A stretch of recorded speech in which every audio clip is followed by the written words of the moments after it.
శ్రీ సౌమ్యనాథ స్వామి ఆలయం. నమస్తే friends, welcome back to blossom channel. మేము ఇక్కడికి ఫ్రెండ్స్తో కలిసి శ్రీ సౌమ్యనాథ స్వామి ఆలయానికి వచ్చామండి. ఇది చాలా పురాతనమైన హిందూ దేవాలయం. నందలూరు ఆంధ్రప్రదేశ్ రాష్ట్రంలోని కడప జిల్లా నందలూరు మండలంలోని గ్రామం అండి. ఈ గ్రామము రాజంపేట నుండి 10 కిలోమీటర్ల దూరంలో ఉంది.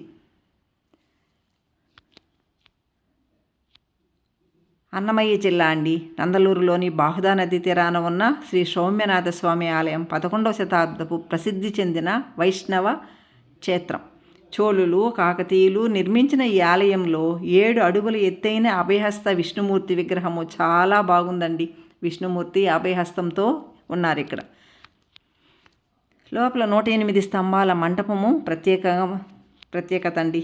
తాళపాక అన్నమయ్య ఇక్కడ సంకీర్తన రచించారని, ఇది పురాతన ద్రావిడ శైలిలో నిర్మాణం జరిగిందని చెబుతారు.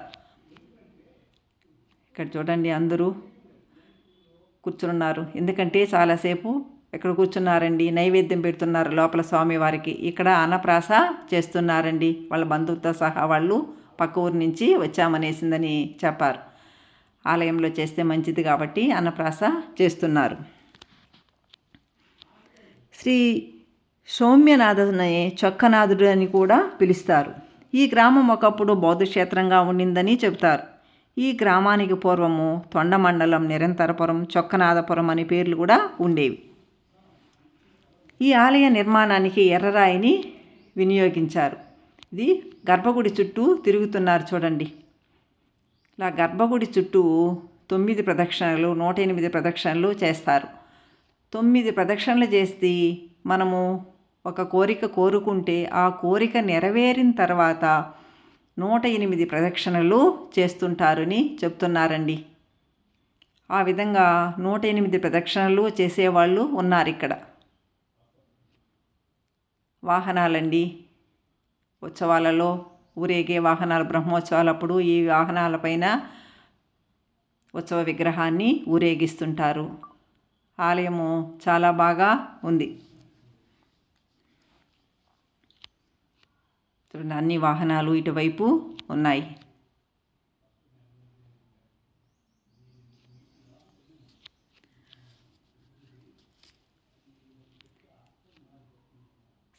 ఇక్కడ తిరుగుతున్నారు చూడండి. కొంతమంది 9 ప్రదక్షిణలు చేస్తున్నారు, కొంతమంది 108 ప్రదక్షిణలు చేస్తున్నారు. అలా పింక్ కలర్ పేపర్ ఉంది చూడండి కొందరి చేతుల్లో. వాళ్ళు 108 ప్రదక్షిణలు చేస్తున్నారు.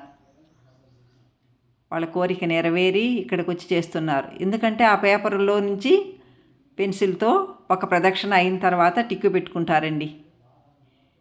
ఇలా పింక్ కలర్ పేపర్లో వస్తున్నారు.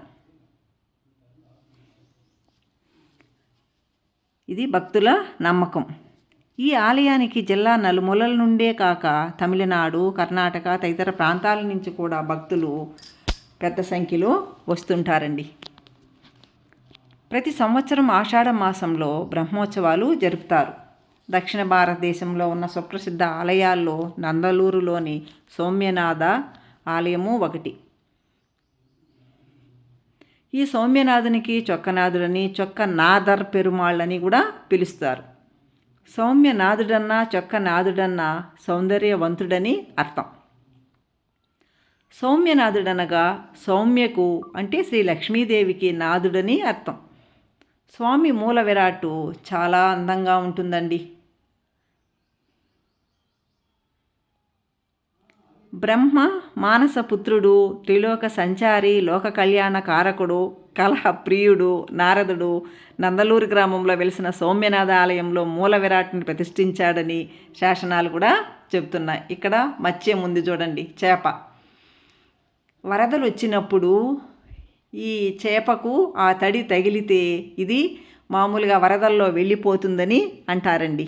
అంటే ప్రళయం సంభవించినప్పుడు, ఆలయాన్ని ముంచెత్తినప్పుడు పైభాగంలో ఉన్న ఈ చేపకు ప్రాణం వచ్చి వరదలలో కలిసిపోతుందని స్థానికుల నమ్మకం. కానీ అప్పటికే కలియుగం కూడా అంతమైపోతుందని కూడా చెప్తారండి. సౌమ్యనాథ ఆలయం ఉదయం నుంచి సాయంత్రం వరకు దేదీప్యమానంగా దీపంలాగా వెలుగుతూ ఉంటుందండి. అది ఆ విధంగా నిర్మాణము జరిగింది. అదొక అద్భుతం. గర్భగుడి ద్వారానికి 100 గజాల దూరం నుంచి చూస్తే కూడా మనకు బాగా స్వామివారు కనిపిస్తారు.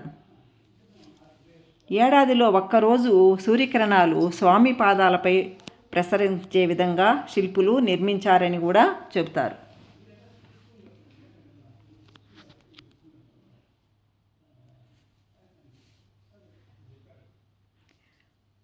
సంతానం లేనివారు కూడా ఇక్కడ మొక్కుని వెళితే సంతానం కలుగుతుందని అంటారు. ఇక్కడ ఆంజనేయ స్వామి విగ్రహం కూడా ఉందండి. ఇక్కడ స్వామిని మనసారా పూజించే వారికి భూతపేత పిశాచాల బాధలు కూడా తొలగిపోతాయని, అంతేకాకుండా చెడు కళలు కూడా రావని చెబుతుంటారు. ఇక్కడ సౌమ్యనాథ స్వామి చిరు మందహాసంతో అభయహస్త ముద్రతో దర్శనమిస్తాడండి. కోరిన కోరికలు తీర్చి మన స్వామిని అందరూ కూడా చూడాలని ఎంతో బాగా ఉందండి దర్శనం. చిన్నపిల్లలు చూడండి ఇటు తిరుగుతున్నారు. అక్కడ